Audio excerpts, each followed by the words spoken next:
I'm not going to sugarcoat things. Here, I don't play that game. If you're into cars, you know exactly what just happened. You know about UAW, you know about the strike, and you know how every single content creator is taking a particular side that they feel is more pleasing to you, the general audience. I'm going to be telling you exactly how I feel about this and who's wrong and who done screwed up.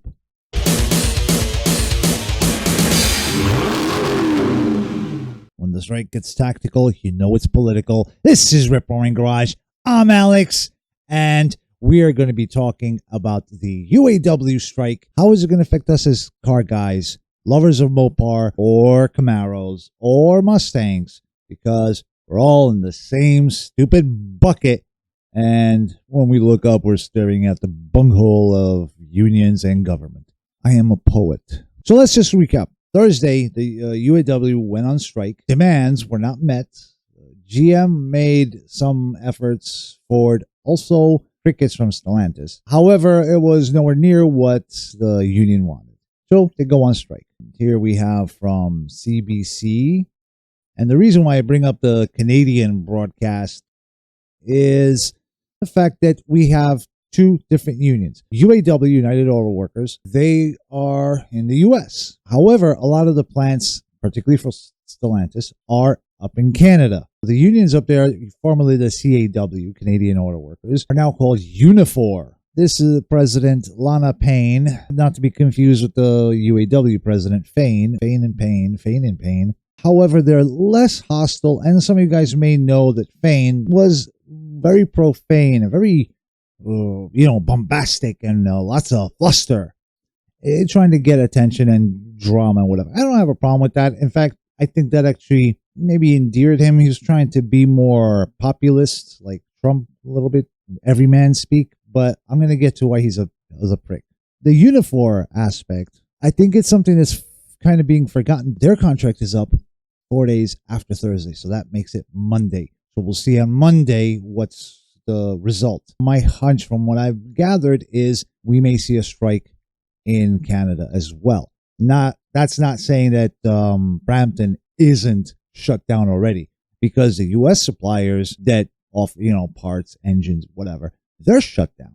I know I said this about a year ago that this was happening. I told people, get your cars while you can. If you wanted that peace of mind, obviously negotiate, get the best deal. Now, one thing I do want to point out that all the automotive press is kind of talking about the demands, and they're sugarcoating things. They're not actually listing everything. So going back to the CBC article, they're talking about how, retirees say pensions are top of mind during the negotiations. Duh. They're reminding us again about UAW Unifor being separate and the threat of EVs. There was this tweet by some environmentalist group talking about it's not the 1950s.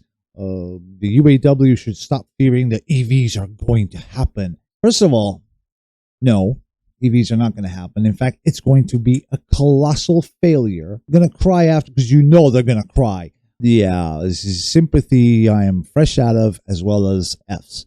Unions on one side fighting with the environmental atsies. The union is complaining that the EV restructuring these companies are doing is going to bring a 40% drop in labor force, so a lot of pink slips. While the environment guys are saying, like, well, tough luck, we got to save the planet. Screw you guys, screw you and your union and your strike. Like, aren't you lefties pro-union? What? Yes. I went here so you don't have to.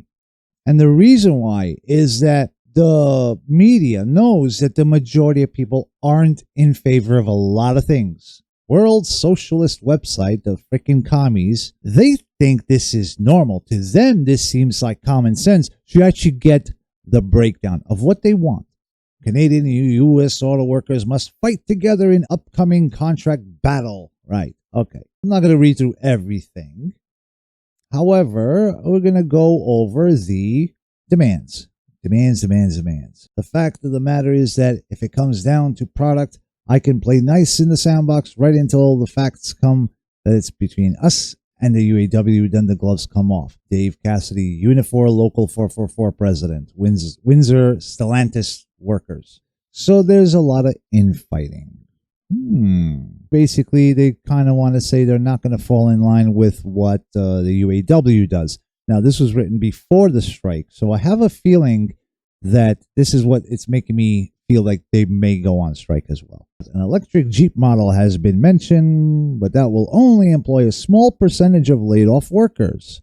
So their concern is this 40% reduction in workers needed to produce electric vehicles. Now, my concern isn't of, employing America or whatever. I'm not a politician. I'm a guy that likes cars.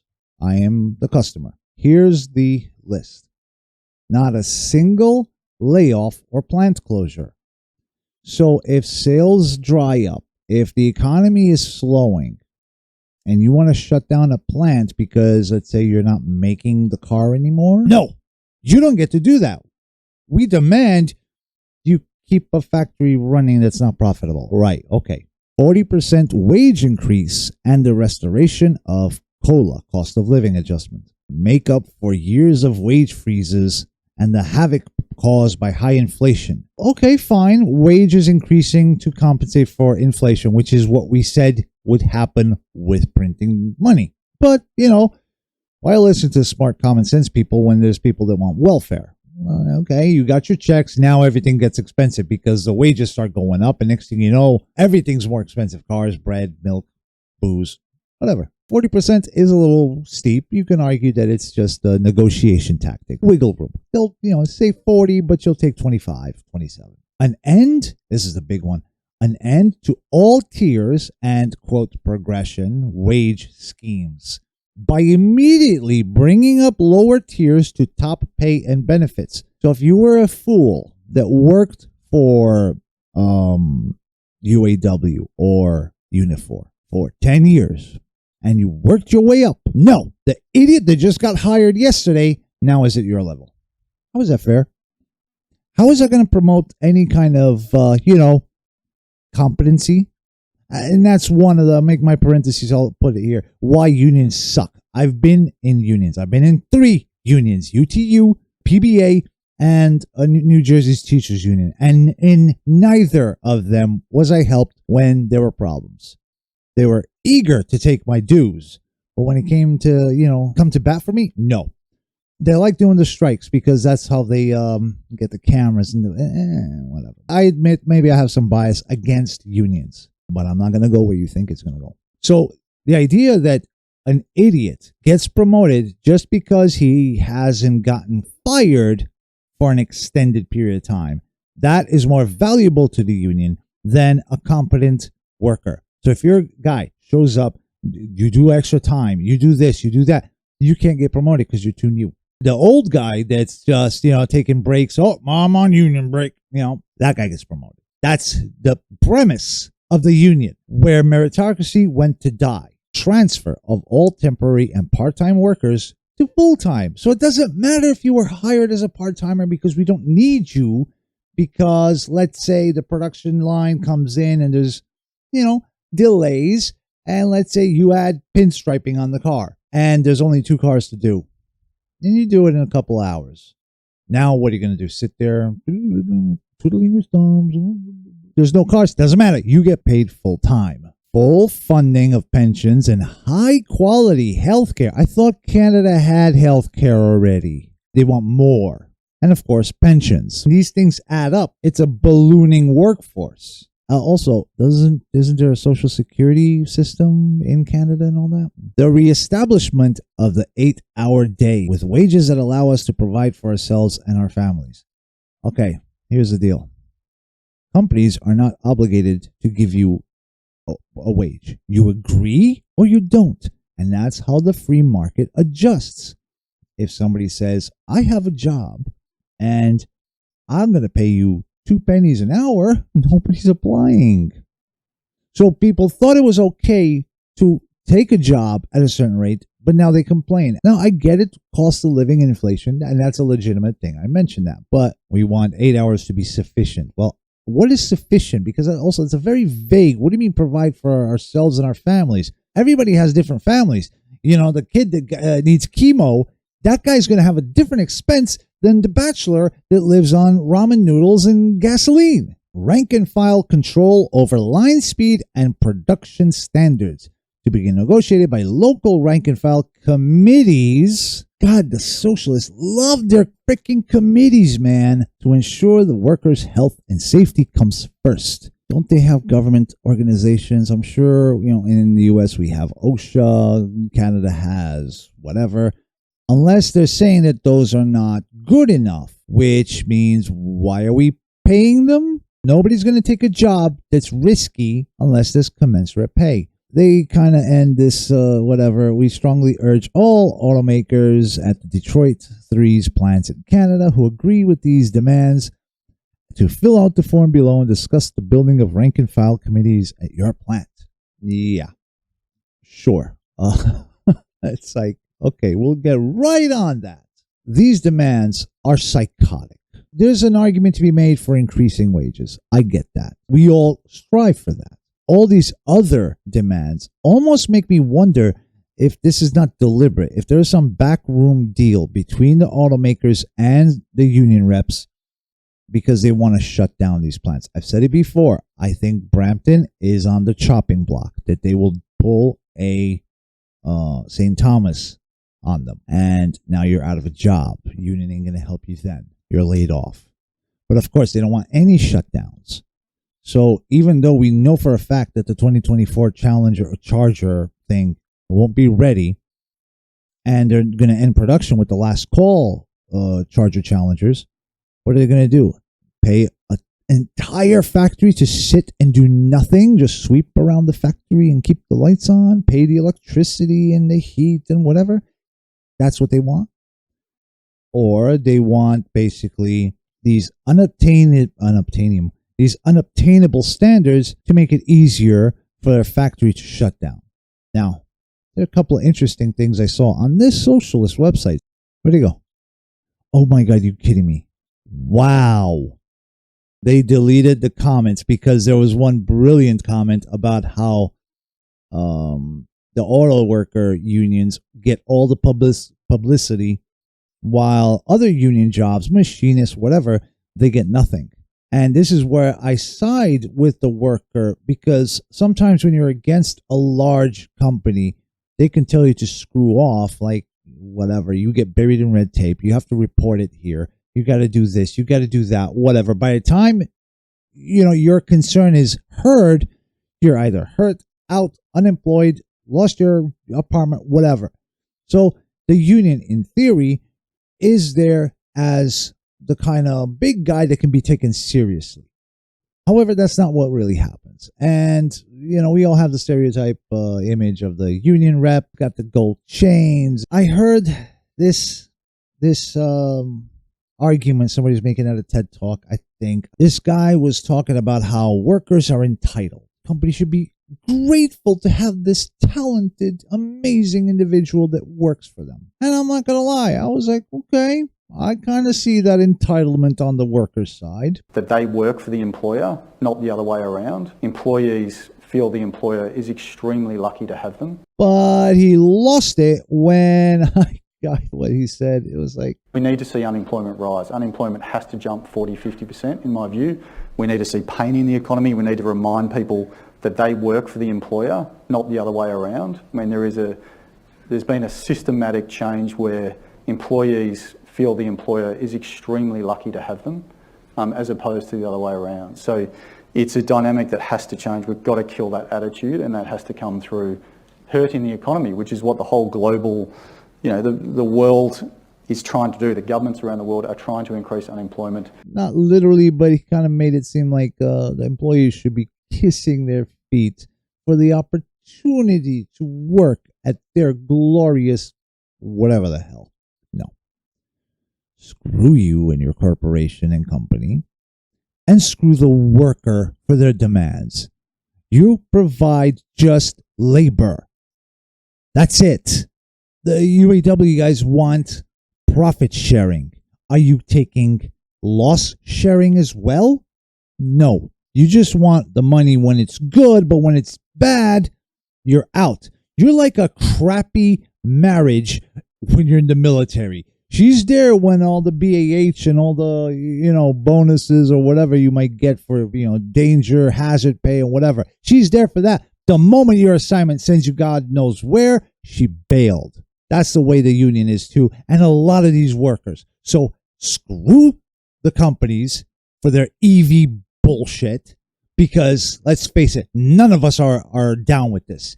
These companies are more or less at the behest of governments trying to shove crap down our throats rather than letting the market decide, let the consumer decide what is it that we want to buy from them. And screw the employee, because they're a bunch of selfish, self-centered idiots. What they're demanding, if they were to get it, would raise car costs tremendously. Let's say for our Dodges, we'll find a way to pay for it. It's kind of, these are special cars. The same like with the Mustang, Dark Horse and the Camaros, and hell, people do that with Ferraris. Not to mention those guys are rich. They can afford a 40% price increase. Same with the Corvettes. The guy that gets screwed is a guy that buys a Chevy Malibu or a Dodge Hornet base model or a freaking Ford Eco, whatever. I don't even know what the hell they make. They get screwed. Companies get screwed. They need a pickup truck for their job. Contractors, now they got to raise their prices, and it raises the cost of living for everybody. None of us are special, not just by default. We become special by how we behave, by how we act, our character, our consciousness in work, our work ethic. That's what makes us stand out. Unfortunately, in a union, everybody's kept at just seniority level. It's just an issue of how long you've been there, nothing more. But that's not the case for the rest of the world. That's my problem. That's been always the issue with unions, why it was basically a communist Soviet model to protect the idiot worker. But that means that you miss the peaks as well. You flatten everything. So the superstars, those great employees, and I've seen them work in the line at Brampton, the guys light their eyes light up when they talk about the car they're building. Even if they can't afford it, they're proud. Those guys get crap. And that's something that gets to me. It gets to me when I see the small business that needs a vehicle because he's running a 35-year-old pickup truck that he can't afford to maintain it anymore. He's constantly breaking down, and he can't afford anything new. Dealerships might gouge. Like, sure, there's some. Maybe in certain areas, they're crappy, but a lot of them are not. Yes, there's some markup because, they have to survive as well. Because if they were gouging and making all this money, why are they still driving regular old cars? Why is my salesman driving a 2009 BMW that has all these problems and a broken window regulator? He puts a garbage bag over the rear door if he's making so much money from gouging customers. I'll tell you why. Because he ain't. And I don't work there, whatever. He's just a friend of mine. I'm just thinking there's so many other guys like that. And they get lumped into because it becomes a trend. And, well, it makes us views. So we have that responsibility not to just lump everybody in one box, which brings you back to what unions do. Everybody gets lumped into one box. Workers of the world unite. Yeah, equality. Everybody's equal, right? If you're a good worker or an idiot worker, it doesn't matter. I know I'm missing some stuff. There's a lot of arguments to be made. Like I said, pro, con. In this case, both sides are petulant little children, and they're arguing in a turmoil state of our economy. The war is on the brink of World War III, and they're both are complaining. Automakers, start making cars that we want to buy. Stop push against governments. You can tell them go pound sand. And workers, just do your job. If you don't like it, look for another one. There is a labor shortage. There are open jobs out there that nobody's taking. Take those if you don't like your job. Oh, but you want all the benefits. So you know what? Life isn't, candy canes and unicorns. Get with reality. Maybe I'm missing a point, and there might be cases where I may agree with you, but let me know down in the comments. Tell me down there. Tell me I'm wrong. I also want to hear you stand up for these demands. I want to hear somebody with a straight face tell me that they believe that this is just and they deserve it, because I will debate that. I'm going to leave it here. Probably not going to have time to answer comments early on in the day because we do have our year-end car show with my car club. Trying to become president of that club, promoting car culture in, younger people, older people, everybody. Car shows and car culture are pivotal. We need these meets, not the cars and coffee stuff. That's very artificial. We need grassroots stuff, and it starts there, and it can be blended with the online. As far as health, it's okay. Some problems, some issues. The medication isn't working, and it's kind of trying to prevent it from snowballing, but I'm still alive, I'm still kicking, and I'm still ready to fight for what we believe in. Keep sending me photos. Dakman at directive25.com. Want to see pictures of your cars, or of you wearing the t-shirt, the Speedboat, or any other Rip-Roaring Garage t-shirt. Better if you send me a photo next to your car. I will review them as we get a few more of them. Also, if you want, you can send me memes too. Just make sure you put in memes in the title, or, Ripper's Rise. I'm Alex. This is Rip Roaring Garage, where oil is thicker than blood. Hand me that like, and I hope you have a rip roaring day. So I forgot to mention this. Donald Trump posted regarding the EV stuff. Electric car is a disaster for both the United Auto Workers and the American consumer.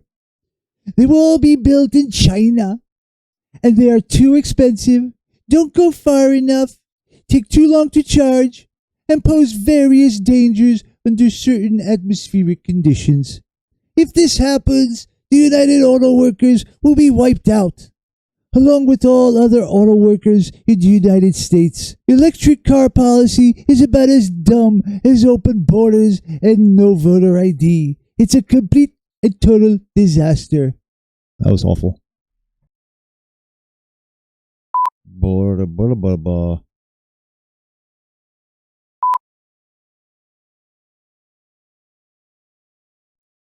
When you know the strike is tactical. I